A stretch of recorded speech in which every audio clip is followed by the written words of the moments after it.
Period dramas get written off as slow or dusty, but that's because people keep watching the same handful of safe titles. Pride and Prejudice, Downton Abbey, fine, but they're not the whole story. Lurking in the shadows are films and series that critics dismissed, audiences ignored, or time simply forgot. The irony? Many of them are sharper, riskier, and more human than the classics. So let's open the curtains on 15 period dramas that absolutely deserve a second chance. The House of Mirth, 2000. Here's a tragedy that Hollywood didn't want. The House of Mirth flopped at the box office. Critics gave it polite nods and moved on, and yet Gillian Anderson delivered one of the strongest performances of her career. Based on Edith Wharton's novel, it follows Lily Bart, a New York socialite trapped in a world where beauty and charm are currency, but her refusal to play the game leaves her ostracized. Anderson strips away every ounce of Dana Scully toughness and plays Lily as fragile, calculating, and heartbreakingly naive.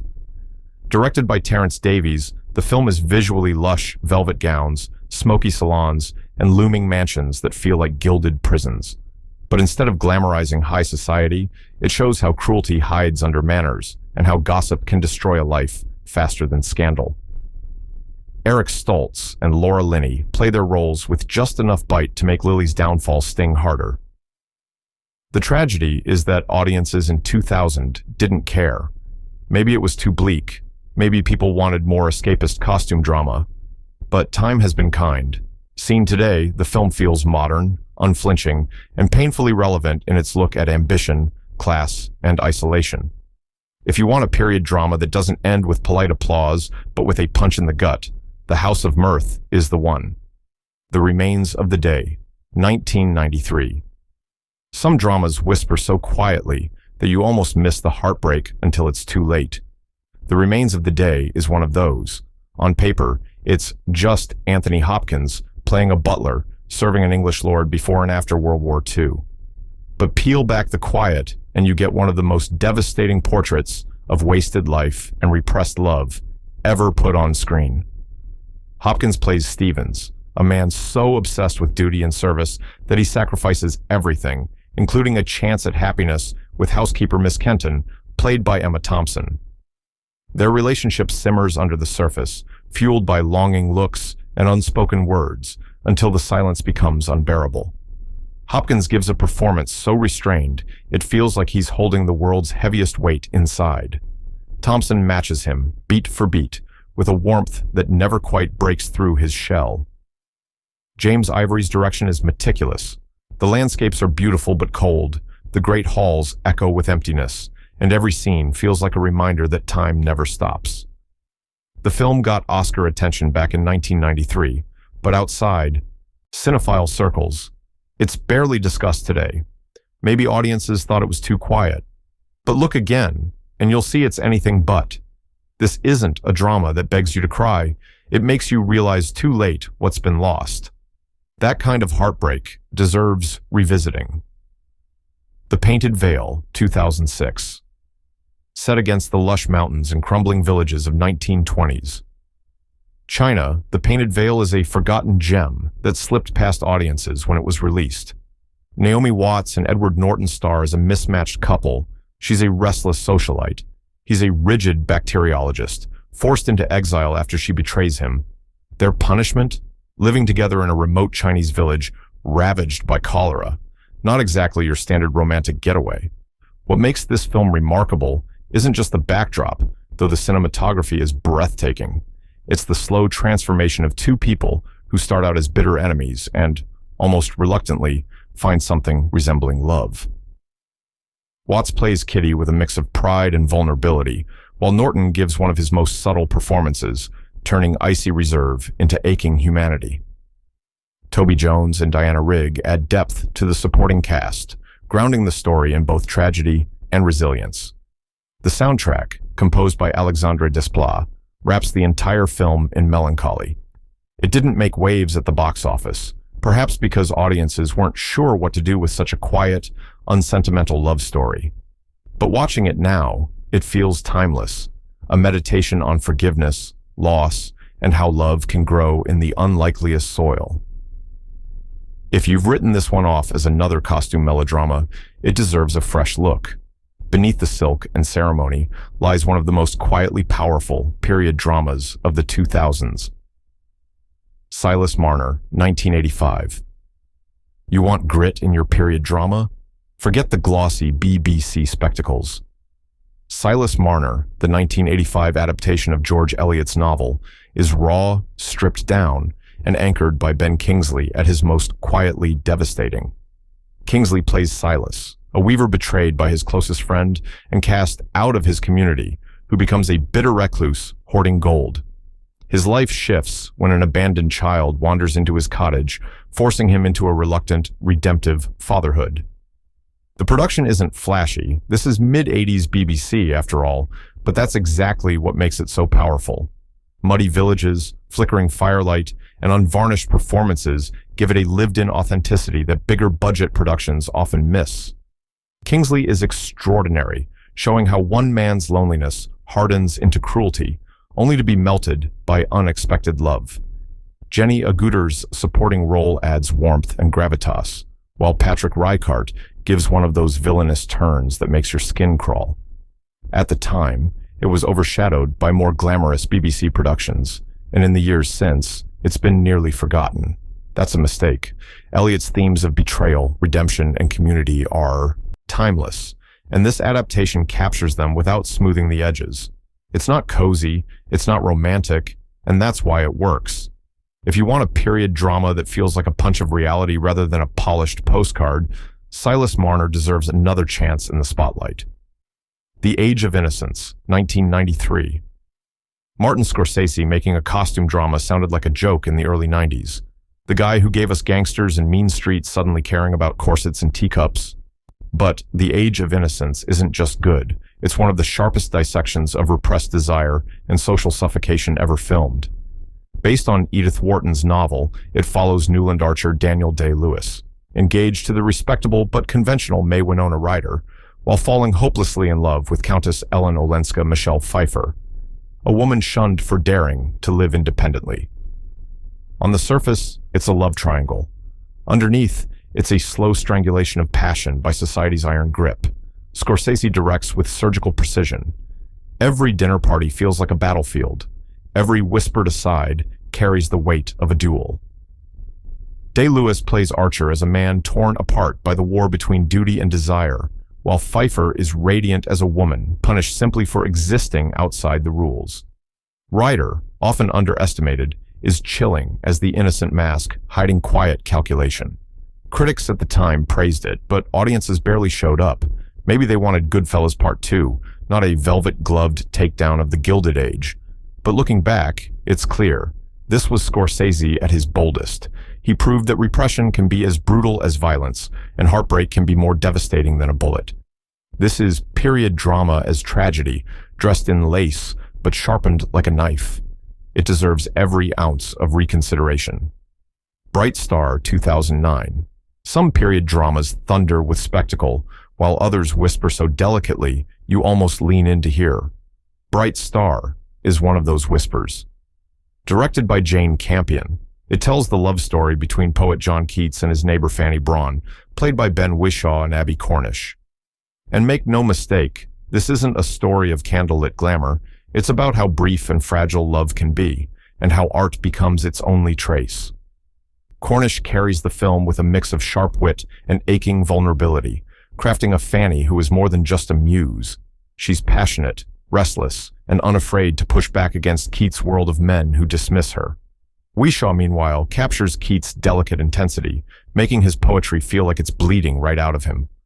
Their chemistry is understated but electric, filled with silences that weigh more than words. Visually, the film is painterly. Fields of wildflowers, dimly lit bedrooms, and fabric details so rich you can almost touch them. Campion doesn't rush the pacing. She lets the audience live in the pauses, the longing looks, the moments of unspoken fear. When it premiered, critics liked it, but audiences shrugged. Maybe it felt too quiet, too restrained compared to the flashier historical dramas of the late 2000s. But now, it feels timeless. a slow-burn love story that refuses to sugarcoat reality, giving us poetry and motion without a trace of sentimentality. If you've skipped this one, you're missing a period drama that proves whispering can be louder than shouting. The Mill on the Floss, 1997. George Eliot's works aren't easy to adapt. They're sprawling, layered, full of characters who make bad choices for frustratingly human reasons. But the 1997 The Mill on the Floss came closer than most, with Emily Watson leading the charge in one of her earliest, most arresting performances. Watson plays Maggie Tulliver, a young woman pulled between duty and passion, family loyalty, and personal freedom. The story follows her across years of heartbreak, betrayal, and self-discovery, always shadowed by the strict codes of 19th century society. Watson's performance is raw, emotional, and unpolished in the best way. It feels lived in, not staged. Opposite her, James Frain plays Stephen Guest, with a mix of charm and recklessness that makes their doomed attraction sting all the harder. The production itself has that late 90s BBC texture, muted colors, candlelit interiors, landscapes that look damp enough to smell. It's not glossy or overly stylized, but it works. The grit mirrors the weight of Eliot's themes: repression, judgment, and the way one misstep can ruin a life. The tragedy? Almost nobody talks about it today. It was overshadowed by Watson's later success in Breaking the Waves and the BBC's higher-profile Dickens adaptations. But look closely, and you'll find a thoughtful, faithful, and deeply emotional drama that deserved more attention than it got. For fans of Eliot, or anyone who thinks period dramas are all powdered wigs and happy endings, this one is a reminder that the genre can be brutally honest. The Wings of the Dove, 1997. If you want a period drama drenched in passion, betrayal, and icy calculation, look no further than The Wings of the Dove. Based on Henry James's novel, it stars Helena Bonham Carter as Kate Croy, a woman caught in a love triangle that becomes less about love and more about power. Bonham Carter, nominated for an Oscar for the role, plays Kate as ambitious, conflicted, and dangerously charming. She wants a future with journalist Merton Densher, Linus Roach, but she also wants the wealth and security that only heiress Millie Theale, Alison Elliott, can offer. What unfolds is part romance, part moral chess game, where every choice has consequences that cut deep. The Venice setting gives the film a dreamlike quality, canals glowing at twilight, palaces that seem to breathe with secrets. Director Ian Softly leans into the decadence, making every frame feel like a painting, while never losing the emotional core. At the time, it was praised, critically, but quickly vanished from popular memory, dismissed as another slow literary adaptation. But there's nothing slow about the way this story unfolds. It's tense, dangerous, and filled with the kind of performances that leave a mark. Revisiting it today, it feels sharper than ever. A story about ambition, sacrifice, and how love becomes warped when filtered through class and money. In other words, exactly the kind of story period dramas were made for. The Return of Martin Guerre, 1982. French period dramas rarely get the same spotlight as their British counterparts, and that's a shame, because The Return of Martin Guerre is a masterclass in historical storytelling. Starring Gérard Depardieu, it's based on a real 16th century case of identity, deception, and scandal that rocked a small village. The story is simple, but riveting. Martin Guerre disappears, leaving his wife and family behind. Years later, he returns, or does he? The man claiming to be Martin settles back into village life, but whispers start to spread. Is he really who he says he is, or a clever imposter? Depardieu anchors the film with a performance that shifts between warmth and menace, leaving the audience just as unsure as the villagers. Director Daniel Veen shoots the world with muddy realism, fields, cottages, and churches that feel like living artifacts, not movie sets. The film was a hit in France, but didn't get the same traction internationally, overshadowed by Hollywood epics of the time. Yet, it's one of the most compelling explorations of truth and identity ever filmed. Later remade in America as Summersby with Richard Gere and Jodie Foster, but the original is far sharper and more unsettling. This is period drama as thriller, a reminder that history isn't just ballrooms and tea. It's also lies, suspicion, and the terrifying fragility of reputation. Angels and Insects, 1995. Talk about strange and unforgettable. Angels and Insects is one of those period dramas that critics didn't quite know what to do with. Based on A.S. Byatt's novella, it stars Mark Rylance as a Victorian naturalist who marries into a wealthy family, only to discover that beneath their polished surface lies something dark, suffocating, and deeply unsettling. The film leans into the Victorian obsession with science and classification, drawing parallels between insect colonies and the rigid hierarchies of English society. Costumes are opulent, colors rich, and the symbolism is anything but subtle.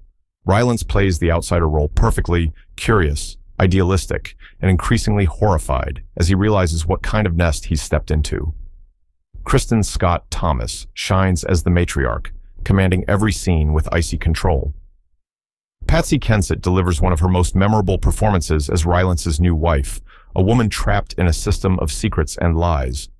The imagery is lush but unsettling, ornate gowns that feel like cocoons, mansions that seem less like homes and more like hives. Audiences at the time were divided. Some praised its daring mix of period drama and allegory, others dismissed it as too strange or unsettling.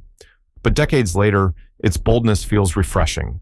It's not a cozy costume piece. It's a critique, a dissection, and a reminder that wealth often hides rot. If you want a period drama that dares to sting rather than soothe, Angels and Insects deserves another look. North and South, 1975. Most fans of North and South know the 2004 version with Richard Armitage and Daniela Denby-Ashe. And fair enough, it's moody, romantic, and gorgeously shot. But 2 decades earlier, the BBC quietly delivered a 6-part adaptation in 1975 that captured Elizabeth Gaskell's industrial tale with a rawer, more grounded edge. Rosalie Shanks stars as Margaret Hale, who moves from the pastoral south of England to the gritty industrial north. Patrick Stewart, yes, that Patrick Stewart, plays the stern mill owner, John Thornton. His performance is younger, sharper, and less polished than Armitage's later version, but it's filled with the kind of intensity that would soon make him a stage powerhouse. The production doesn't try to glamorize the setting. The factories look dirty, the streets cramped, the class conflict more immediate. It feels closer to Dickens than to a romantic melodrama, with strikes, poverty, and social upheaval taking center stage. At the time, it got little international attention and was eventually overshadowed by shinier adaptations. But revisiting it now, you see a drama that leans harder into the grit of Gaskell's novel. The romance between Margaret and Thornton is still there, but it's set against a backdrop of survival and politics, not just longing stares. It may not have the polish of later versions, but it has authenticity in spades. If you're a fan of the 2004 version, the 1975 North and South deserves a second chance to remind you that period dramas can be as much about smoke and sweat as they are about lace and longing. Far from the Madding Crowd, 1998. When people talk about Thomas Hardy adaptations, they usually jump to the 1967 Julie Christie version or the 2015 Carey Mulligan remake. But the 1998 ITV adaptation of Far from the Madding Crowd, starring Paloma Baeza as Bathsheba Everdeen, is a quiet powerhouse that gets far too little recognition. Baeza brings a balance of charm and stubbornness to Bathsheba, a woman determined to run her own farm while juggling the attentions of 3 very different suitors. Nathaniel Parker is commanding as Boldwood, Nigel Terry adds depth to Troy, and Jonathan Firth gives Gabriel Oak a quiet dignity that makes his devotion resonate. What sets this version apart is its restraint. It doesn't go for big, sweeping spectacle, it goes for intimacy. The English countryside isn't painted as a postcard backdrop, but as a working, often unforgiving landscape. Director Nicholas Renton leans into the small moments, the ache of unspoken words, the cruelty of chance, the fragile balance between independence and compromise. At the time, critics liked it, but audiences largely ignored it. ITV dramas were seen as the lesser cousin to BBC productions, and the film never broke out internationally. But watching it today, it's arguably one of the most faithful takes on Hardy's themes of fate and resilience. If you thought the story had been told better elsewhere, give the 1998 version a look. It may not be flashy, but it's honest, tender, and every bit as heartbreaking as Hardy intended. Silk Stockings, 1957. Yes, a musical, and yes, it belongs here. Silk Stockings is a Cold War-era reworking of Ninotchka, starring Sid Charisse and Fred Astaire. When it came out, audiences found it old-fashioned, critics dismissed it as lightweight, and MGM was already sliding into decline. But scratch the surface, and you find one of the more charming, clever, and visually dazzling period-set musicals of its time. Charisse plays Ninotchka, a Soviet envoy sent to Paris who finds herself slowly thawing under the influence of Western glamour, and, of course, Astaire's impeccable charm. The plot plays on East versus West tensions with a wink rather than a sneer, and while it's light, it's never brainless. Musically, it's got some gems, including the playful stereophonic sound number that pokes fun at Hollywood's obsession with technology. Astaire was in his late 50s by then, but still light on his feet, and Charisse proves once again she could outdance almost anyone on screen. The costumes are sumptuous, the color palette bright enough to knock your socks off, and Ruben Mamoulian's direction keeps it brisk. Why does it deserve another look? Because it's the kind of film that shows how even musicals can serve as sly, cultural time capsules. Beneath the frothy surface is a commentary on consumerism, politics, and the irresistible pull of Parisian style. Dismissed in its day, Silk Stockings is overdue for rediscovery, not just as a musical, but as a period piece, with more bite than it gets credit for. The Secret Agent, 1996. Joseph Conrad's The Secret Agent is a bleak, cynical story about espionage, terrorism, and moral decay in 19th century London. Not exactly light material for a costume drama, and when Christopher Hampton's film adaptation came out in 1996, critics didn't quite know what to make of it. It tanked at the box office, got middling reviews, and then promptly vanished. But look again, and it's far better than its reputation suggests. Bob Hoskins stars as Verloc, a double agent running a dingy little shop while secretly working for foreign powers. Patricia Arquette plays his weary wife, Winnie, caught in a trap of marriage and deceit, while Robin Williams turns up in a rare dramatic role as her simple-minded brother. The film is murky, tense, and atmospheric. London is portrayed not as a romantic backdrop, but as a suffocating labyrinth of fog, shadows, and claustrophobic interiors.